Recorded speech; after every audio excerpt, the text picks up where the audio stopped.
claims and state that Meghan had a hysterectomy. How can a woman with a hysterectomy be pregnant? And most of all, why did the royal family go along with this? And what's going to happen now that this has come out? This is a punishable crime. Before the world knew her as the Duchess of Sussex, Meghan Markle had an older sister who picked her up from school. Her name is Samantha. It's really hard to look back on it now and go, what on earth happened? You hear that? That is the sound of hearts breaking all around the world. She's becoming a royal rock star. And then... For years, she watched her half-sister become one of the most famous women on earth. She wasn't invited to the wedding, nor mentioned in the fairy tale narrative. But Samantha never stayed quiet. Through interviews, a memoir, and years of court battles, she shared a far darker story. So, what does Meghan's sister reveal about the royal wedding and the sister the world never knew? Join us as we uncover the full story. The sister who raised her. Samantha Markle is Meghan's older half-sister, 17 years apart in age, both daughters of the same man, Thomas Markle. Their story actually starts long before any royal wedding, back when Samantha was still a teenager herself. She's told the story many times in interviews. When Samantha was 14, her father started dating a woman named Doria, and the family soon moved into a bigger house, together to make room for the growing relationship. About a year and a half later, Meghan was born, and Samantha, then just 16, suddenly found herself as a big sister. Here is where it gets interesting. So, keep watching, because the closeness Samantha describes from those early years is nothing like the picture most people have of this family today. In her own account, the two girls weren't distant strangers thrown together by a marriage. She's described genuinely bonding with baby Meghan in those first couple of years, the way any older sister might, long before fame, palaces, or lawsuits ever entered the picture. She recalled the small rituals of that early bond too, reading to her, sitting with her during family dinners, the kind of quiet closeness that doesn't photograph well, but that she insists was every bit as real as anything captured later in a glossy royal portrait. By the time Samantha turned 18 and moved into her own apartment, Meghan was still a toddler. But Samantha says she never really left the picture. Her apartment was only 15 minutes away, and she's described spending countless afternoons playing big sister, picking Meghan up after school, and showing up for family holidays and weekend gatherings for years afterward. She has recalled small, ordinary memories from that period too, teaching Meghan simple things, sitting through school events, the kind of unremarkable everyday moments that rarely survive as headlines but that Samantha insists made up the real texture of their relationship at the time. It's a version of their relationship that rarely makes it into the headlines, a much softer story than the one most people associate with the Markle family feud. What makes her account hit differently is that it comes from inside the family, not from outsiders or tabloids. These are memories she lived, not stories she later invented for attention. Samantha has said in interviews that she resents how the tabloids have flattened her into a caricature, the jealous older sister supposedly lurking in the background, when in reality, she remembers herself as someone who genuinely showed up for a little girl who needed a big sister around. That closeness didn't last forever though, and the distance between the two sisters grew as they both got older and built separate lives. Samantha went on to build her own career and raise her own family, while Meghan grew up mostly under her mother's roof in Los Angeles, and the natural rhythm of visits and holidays that had once connected them slowly faded the way it sometimes does between siblings with such a wide age gap. Life simply pulled them in different directions, the way it often does for half-siblings a decade and a half apart, each building an adult life the other could only follow from the outside. By the time Meghan met Prince Harry, Samantha has said they barely spoke at all. Still, nothing prepared her for what came next. In April 2018, just weeks before the wedding, Samantha and her brother Thomas Markle Jr. learned they weren't on the guest list. a decision that stung especially hard given the family history she'd always believed still counted for something. She didn't stay quiet about it. She took to social media and pointed out that more than 1,000 complete strangers had made the guest list, while she, someone who'd actually helped raise the bride, hadn't. It was a blunt, public reaction, and it marked the beginning of years of Samantha speaking out publicly about a sister who, in her eyes, seemed to be erasing her from the story entirely. Her brother, Thomas Markle Jr., voiced similar frustration at the time, telling reporters he found the whole situation baffling given how many strangers had made the final cut. For a while, the two siblings seemed to be telling a united version of the same complaint, that blood ties had somehow counted for less than a carefully managed public image. 3 years later, Samantha turned her side of that story into a full memoir, one that laid out her account of the family's history in far more detail than any single interview ever could. She's since said in multiple interviews that being cast as the villain of the story, the so-called wicked older sister, has never matched who she actually is or the role she played in Meghan's earliest years. She's pushed back specifically against the Princess Pushy nickname the tabloids gave her, one she borrowed for her own book title as a way of reclaiming it, saying the label was invented by reporters looking for a convenient villain rather than anything reflecting who she actually was in real life. In interviews, she has often sounded less angry about the nickname itself and more frustrated that so few outlets ever bothered asking her side before running with it. The book itself dove into details most people had never heard before, from the early years of the Markle household to Samantha's own account of watching her half-sister's ambition grow long before Hollywood or the royal family ever entered the picture. She's described Meghan even as a young girl as someone who always seemed to want more than what was directly in front of her. Not as a criticism exactly, but as an observation about a personality she says she recognized decades before the rest of the world ever noticed it. Reviewers were split on the memoir, with some dismissing it as a bitter cash grab and others calling it a genuinely revealing look at a side of the family the public had never really heard from. Even critics who doubted her motives generally agreed on one thing: that the book offered a level of domestic, everyday detail about the Markle household that no royal correspondent or palace source could ever have provided, simply because Samantha had actually lived it.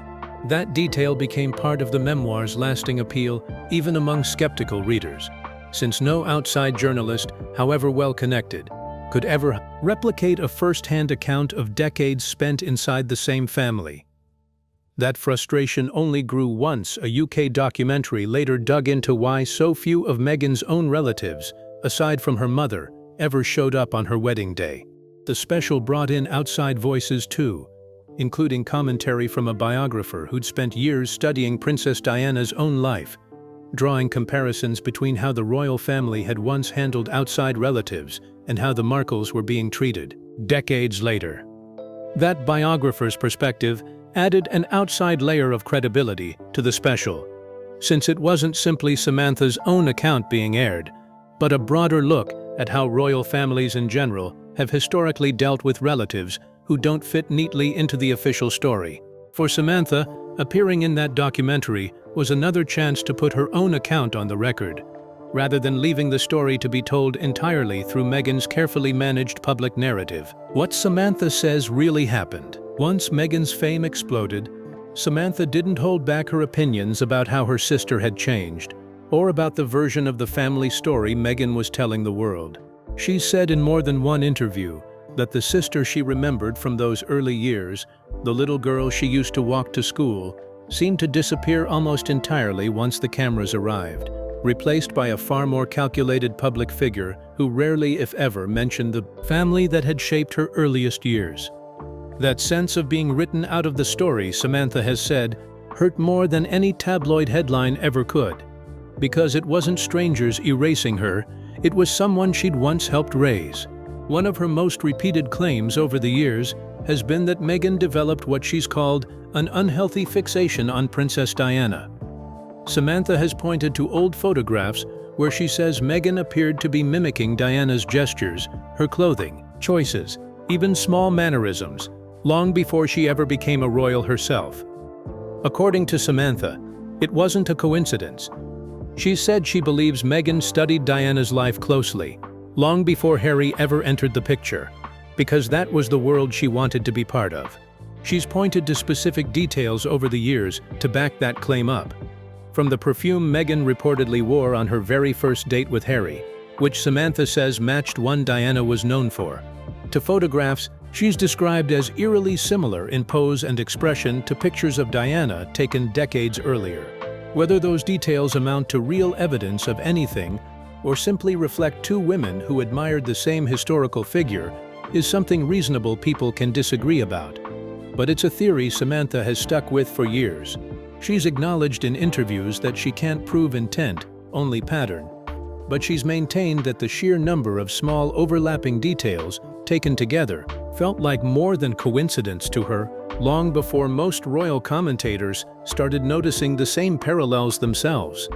That claim resurfaced again years later when Harry and Meghan described a frightening car chase involving paparazzi in New York.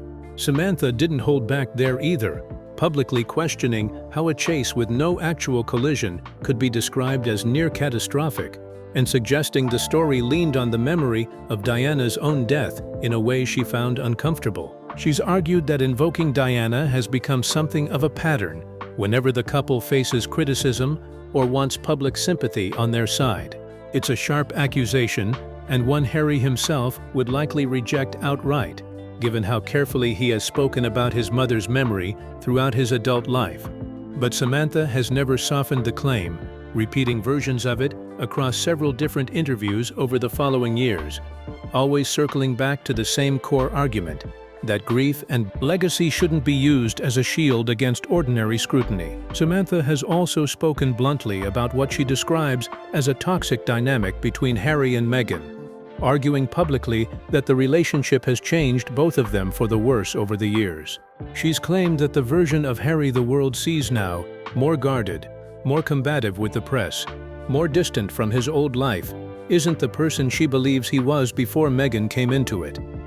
She's contrasted that description with old footage and interviews of a younger Harry, the cheerful, mischievous prince the British public grew up watching, arguing that the transformation into a more withdrawn and defensive public figure happened gradually, and not by accident.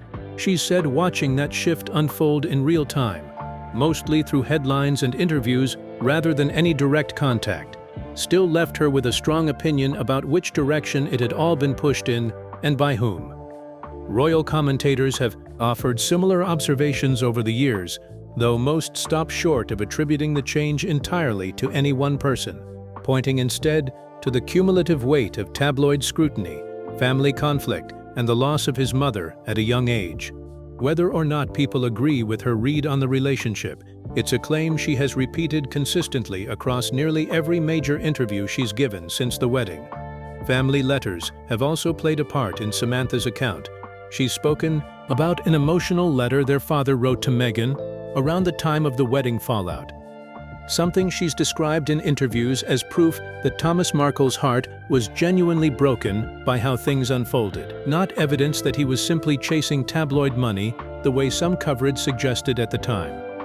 Samantha has said she personally watched her father struggle in the months after the wedding, describing a man who kept the letter and the silence that followed it close to his chest, rarely discussing it publicly even as speculation about their estrangement filled entire news cycles. In her telling, the public narrative around her father has always been far crueler than the reality of a man who felt cut off from a daughter he'd raised largely on his own. Thomas Markle spent significant stretches of Meghan's childhood as her primary parent, and Samantha has said repeatedly that the version of the family history that gets told publicly tends to focus almost entirely on Meghan's relationship with her mother Doria, while quietly leaving out just how much of her upbringing actually happened under her father's roof. She's pointed to school events, everyday routines, and ordinary parenting duties that she says her father handled largely on his own for years, details she believes get lost whenever the family's story gets reduced to a simple headline about an absent father. Keep watching. Because what happened once Samantha finally took her side of the story to court might be the most surprising part of this whole story. The fight that never ended. Talking to reporters wasn't enough for Samantha in the end. In 2022, she filed a defamation lawsuit against Meghan directly, centered on comments Meghan had made in her 2021 interview with Oprah Winfrey, and later in the Netflix docuseries Harry and Meghan. Meghan had told Oprah she essentially grew up as an only child, a comment Samantha says erased her entirely from a childhood she'd actually lived through as an active, present sister. It was a deeply personal grievance, dressed up in the language of a legal filing, and Samantha has said in interviews that seeing her own childhood memories reduced to a single dismissive line on national television was part of what finally pushed her to sue. The Netflix docuseries added fuel to the fire. It featured commentary from a social media analyst who suggested Samantha had spread disinformation about Meghan online, a claim Samantha has firmly denied, saying at one point that hacked or imposter accounts using her name were responsible for at least some of the posts attributed to her. She's argued that being publicly linked to an online hate campaign against her own sister, whether fairly or not, did lasting damage to her reputation that no retraction could ever fully undo. She said the accusation followed her everywhere afterward, cited in articles and social media posts as though it were an established fact rather than a disputed claim she'd never had the chance to properly answer on the same platform where it first aired. She sought $75,000 in damages, though she's always maintained the case was about her name and her reputation, not the money. The lawsuit dragged on for years, through motions, hearings, and a demand from Samantha's legal team to have both Meghan and Harry questioned under oath about the family.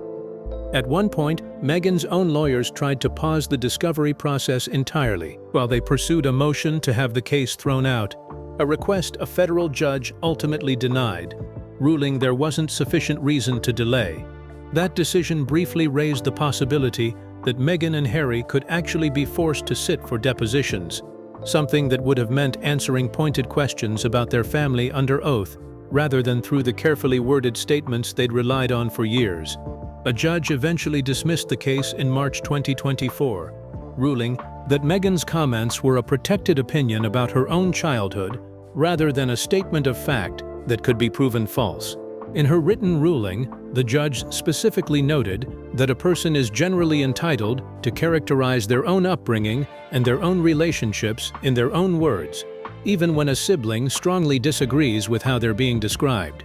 It was a legal setback that effectively meant Samantha's entire case rested not on whether Meghan's words were technically accurate, but on whether they crossed the line from opinion into a provable, false statement, a much higher bar to clear.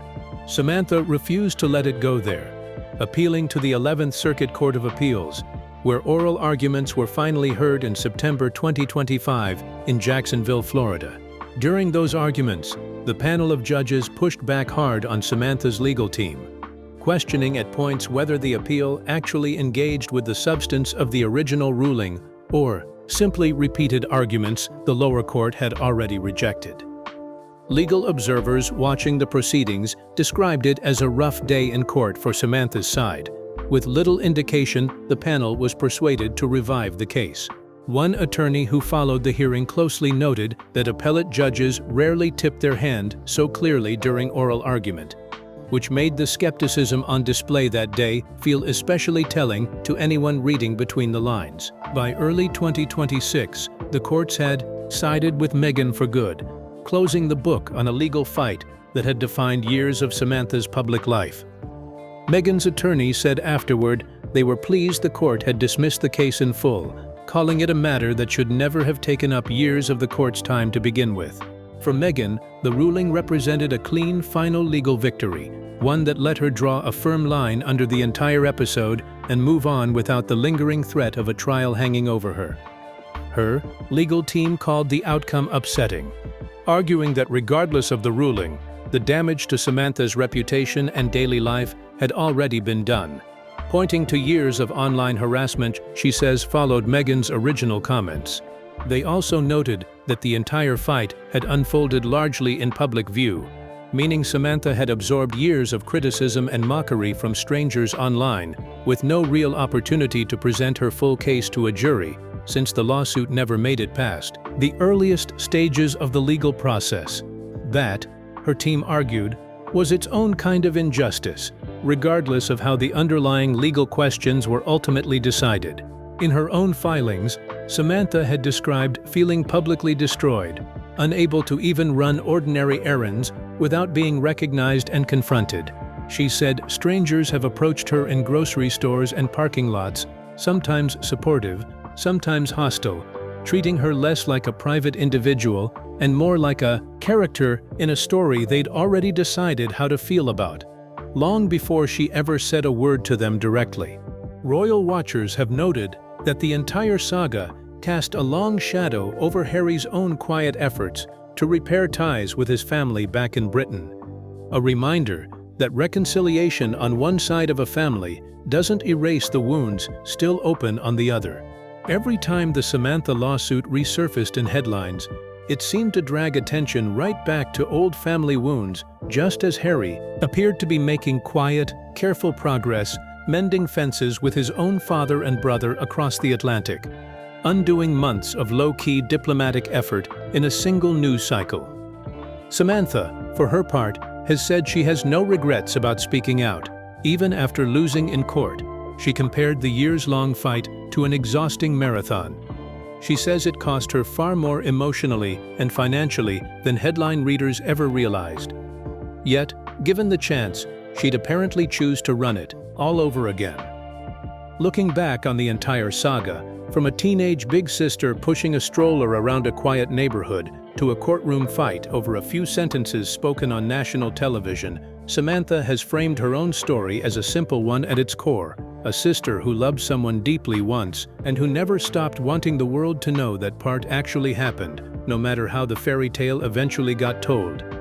She's maintained that her goal was never really about winning a lawsuit, but about making sure her own version of the family story, the one where she was once a real present sister rather than a stranger cashing in on fame, finally got told. So, whose version of this family story do you believe, Meghan's or Samantha's? Let us know in the comments below. If you enjoyed the video, please make sure you like, share, and subscribe. Also, click on the next video shown on your screen. You will enjoy it.